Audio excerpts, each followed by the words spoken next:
Čia aš tikrai bendrais bruožais, ką mes norim tik pasakyti, kad tai yra tikrai stipri rekreacinė žūklė, yra karpių žūklė.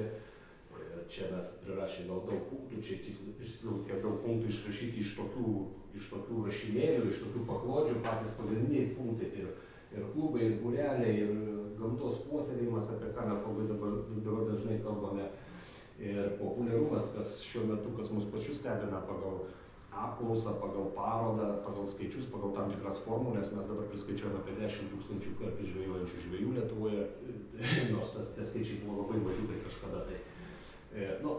Ta kultūra vystėsi nuo tų metų, nes anksčiau tos kultūros karpių žūklės nebuvo. Visi mes tas žuvis vienodai gaudėme ir panašiai, dabar nebis šiek tiek kitokia.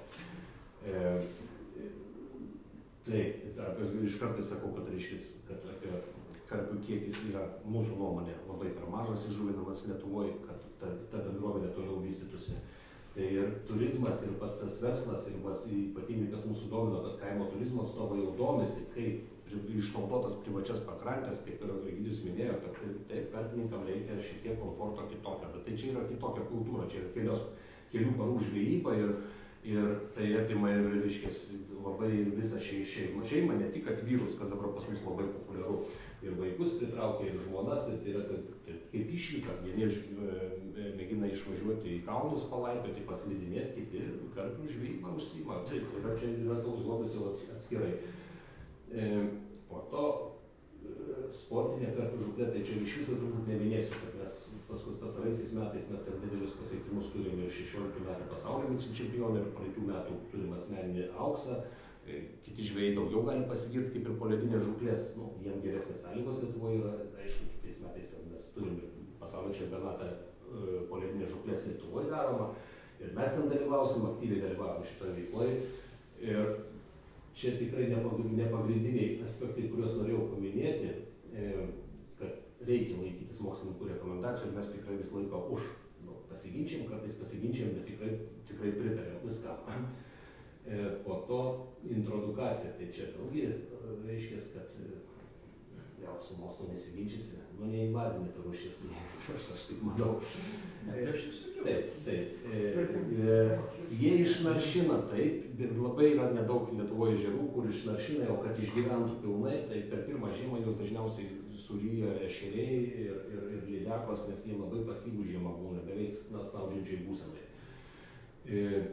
Apie įžuvinimą. Va čia gal biškelį šiek tiek, bet tikrai netiek ilgai. Pastaraisiais metais po 20 000, mes prieš keletą metų dar iš ARP lėšų būdavo maždaug po 80 000, tai mes labai pajutėm didelį poveikį. Darėm specialią apklausą, kada Lietuvoje daugiausia atsirado tos mūsų bendruomenės narių, tai būtent po ARP įžuvinimo. Tai iš karto akivaizdžiai matosi, kada ir skaidriai leistos žuvis, ir kai iš žuvininkystės tarnybos nelabai skaidriai, kaip mes ten tų karpių neberandam ir panašiai, ir matosi poveikis iš karto žvejams iš karto buvo. Tai tas 20 000 iš žuvininkystės tarnybos tai mums nieko nereiškia. Mes visą laiką norėtume, aišku, iš ARP lėšų, kad būtų skirta šiek tiek pinigėlio, kad tam tiem karpiam atgaivinti. Tai čia jau didžiausias toks prašymas. Ir tas 20 000 yra toks mažas kiekis, kad tai yra per daug mažai. Bet ką mes ir kalbam apie populiarumą tų ežerų, apie kuriuos pristatė mokslas, mes ką padarėm šiuo metu? Mes sutelkėm į kelias vietas daug žuvies ir išreklamavom, kad ten yra žuvies. Taip, ten, žinokit, ten buvo karpininkų labai daug prisėdė, bet ten nebuvo karpininkai, ten buvo daug karpius gaudantis, mes vadinam juos mėsininkais ir panašiai, tie, kurie normų nesilaiko, tie, kurie kiekvieną dieną vežasi namo karpius. Išgaudimas yra baisinis, kai karpių didelis kiekis ir išgaudimas yra baisinis. Mes, jeigu taip, čia labai greitai tokį mažą eksperimentuką paberiam čia saldainių 100 ir leidžiam vaiką, ir jam surinkto 100 saldainių, šitam kambarį labai greitai bus tas surinkimas. Jis žino, kad čia saldainys, bet dabar įsivaizduokim visą aplinkos ministeriją vaikų darželis, 100 kabinetų, 100 ežerų ir po vieną saldainį išmėtom. Ir tas vaikas po vieną saldainį rankios, aš nežinau kiek, dieną, 2 rankios, labai ilgai. Tai mano pasiūlymas būtų, gal būtų geriau ne vienuose telkiniuose išleistos karpius, kad to išgaudimo stipraus nebūtų, o vis dėlto, kad išmėtyt po daugelį telkinių, kad nebūtų tokio stipraus išgaudimo, nes karpis kvaila bandos žuvis. Pašėrė žmogus, prisijaukino ir jie ten ateina, gal net savaitę maitinasi toj vietoje ir ilgai neišeina iš tų vietų. Paknisa ir visą tą, po to jau tą visą, reiškės, plutą panaikina, tikrai taip yra. Ir kai žvėjai pripratę vienoje vietoje juos maitinti, jie visą vasarą toje vietoje maitinasi ir bus išgaudyt labai lengvai. Nu, šitoje vietoje va, tas toks dalykas. O kai pabertume po ir jie, kol nesueis visas ežeras, ten ir maitinsi, suprantat, mes leisim 1000, tas 1000 ten ir sueina, ar 5000 vėl 5000 sueina į tą vietą. Ir Lietuvoje biškai pabaršius po tos tinkamus, tikrai nesakau visur, po tos tinkamus telkinius gal būtų tikrai daugiau naudos ir bendruomeniai, ir panašiai, ir patiem tiem karpiam, ir patiem ežeram, aš manau, būtų netokia didelė įtaka, jeigu jų mažiau tų karpių būtų pačiam telkinyje, bet nedidelis kiekis, bet jų būtų. Pat, man rodos, ir netokia įtaka, jie taip darytų stipriai, tam, sakykim, mokslinė prasme ir gal būtų visiems geriau. Man, nu, čia mūsų nuomonė dabar tokia. Tų laikytis telkinių limituotos žūklės, žinokit, neturim nuomonės, gal iš visų reikėtų atsisakyti. Nu, tokia nuomonė, bet tada skirsit daugiau plačiau reiškės tos kartus. Mes kaip ir padarom tokią kartų meškos paslaugą, mes pasakom žvejams visiems, kur yra daugiau suleista žuvies. O toks yra minusas. Yra pliusas, yra minusas. Ir tarp kitko apklausos mūsų apklausos parodė, ten buvo paslėptas klausimas, kur gimsta karpininkas. Mums labai rūpėjo, kur jis vis dėlto gimė. Ar komerciniam telkiny, ar laukiniam telkiny. Tas žvejybas, pirmas įspūdis. Tai jie pasirodo, gimė karpininkas Lietuvoje gimsta, kaip ir kiekvienas žvejys, laukiniai bando. Iš viso, ta prasme, ten, kur nežuvintos, ten, kur kažkada gal karpių buvo, bet reiškia vieną kitą, kur pagauti, tai va ta bendruomenė iš to atsiranda, kad ir bet koks žvejys dažniausiai. Tos sutelktos vietos, kaip žvejų rojus, taip įvardinkim, aš manau, gero neduoda. Ten yra dauguma tik tai tokia, pritraukia daug žvejų, pasidaro šiukšlių mėtymai, tas pakrančių ardymas, toksai, va, gaunasi toksai. Jeigu reikia žuvinti, po biškį visą Lietuvą. Atgailint, bet taip. Čia mūsų nuomonė yra tik tai. Tai vat, ką aš labiausiai norėjau akcentuoti visam šitam pasisakymę turbūt. Ir pagavai paleis rekordai. Jau mes čia turbūt ir per žinias rodo, ir per visur ta mūsų bendruomenė tik plečiasi. Tai ir rekordų knyga, ir per žinias mes tikrai galim užauginti didelę žuvį. Tikrai galim. Ir tie rekordai Latvijai, Baltarusiai, Lenkai stebisi, kaip mes tuose, bet ten labiau prižiūrimi tie telkiniai, kur tie rekordai pagaunami, ten labiau prižiūrimi. Ir stebisi kaimynai, kad mes tokius kartus užauginam. Galim mes padaryti, galim, bet kartais mums neišeina, kartais trūksta noro ir panašiai. Tai va, tiek ir atsiprašau, kad susidaužiau. Plėsti per visą Lietuvą, tai čia... Aš negalvoju visą, kur karpiniai kur tik galima. Aš tikrai niekad mes nelendam, ten yra apie 130 metrų. Toks nuskambėjo pasakymas. Bet jie visoje Lietuvoje yra, aš tą noriu pasakyti, kad nėra, tikrai nevysti, kur kažkam lašišom kenkia, kažkur kažkas koks yra kenkimas kažkokiai kitai, kad ir tiem patiem vežiam. Aš tikrai ne. Sueikyti jos pasakymą, kuris buvo skaidriausias ežeras, ten, kur nesugavo karpių. Taip. Ir tas, kur karpių, mano nuomonė, jų yra mažai. Taip, aš sutinku, gali būti skaidrius, kuris labai nuosenas. Aš žinau, aš kad nardau kartais, tai esu nardęs šituose karpiniuose. Tai ten baisu, kaip po atominio karo. Nu, jūs jau man minėjot, kažkada laiškuose mes jau čia bendravome. Tai iš tikrųjų yra baisu. Nes karpis, kaip aš sakau, tu įleidai, aš nieko prieš neturiu. Tai, pavyzdžiui, paaiškink man savo logiką. Čia limituota, licencijuota, čia licencijuota. Tai kodėl prūdė negalima to daryti? Infrastruktūra yra. Kokiuose prūdose? Kokiuose? Žurnalistės ūkių. Ten jie visi privatizuoti.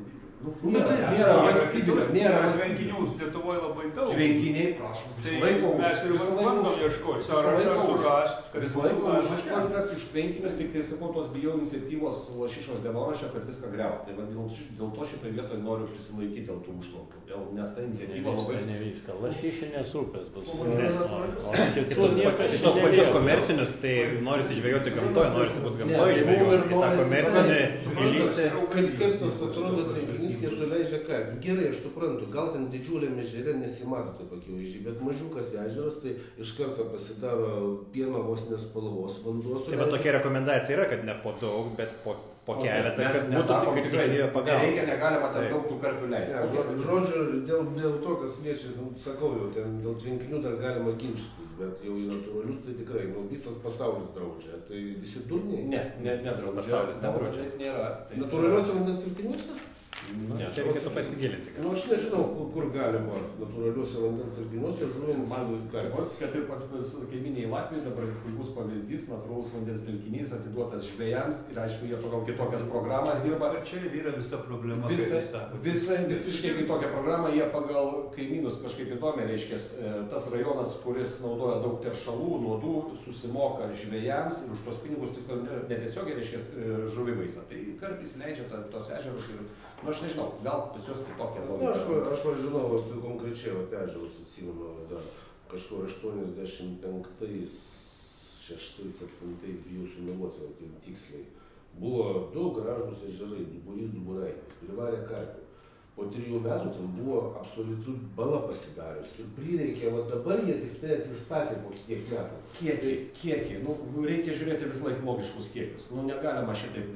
Aš matau, kartais man atakis, kad ir žemės ūkio dabar planas 5000 karpių. Tai tiek, aišku, neįleidžia, suprantu.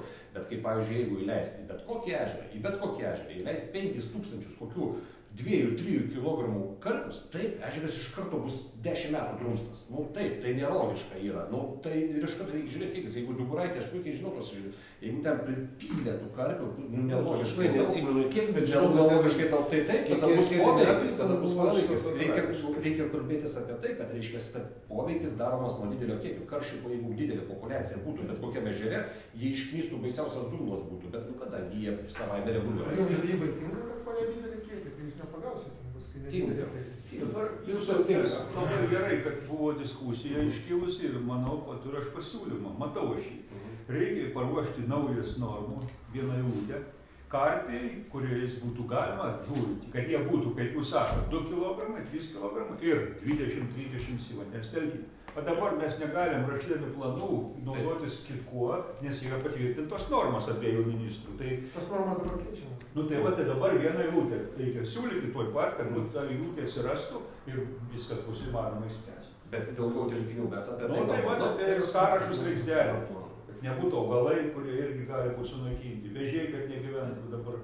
Nu, bet mes tuo jūsų sąrašu tuos galime remtis. Nes tai yra vienintelis koks pagrindimas. Mes, žinot, kaip mes iš Lempos galim priimti bet kokią ežerą, bet ten jau mes galim bent jau kažkuo tai remtis tuo sąrašiuku. Aišku, užtvankos, tai taip, aš manau, kad visų pirmiausia turėtų būti panaudotos tam, nes nu, jos daugiau turbūt nelabai kokiai žuvai ir tinkamos Lietuvoje. Sorė ten tikrai ne lašišos neįveisi. Tai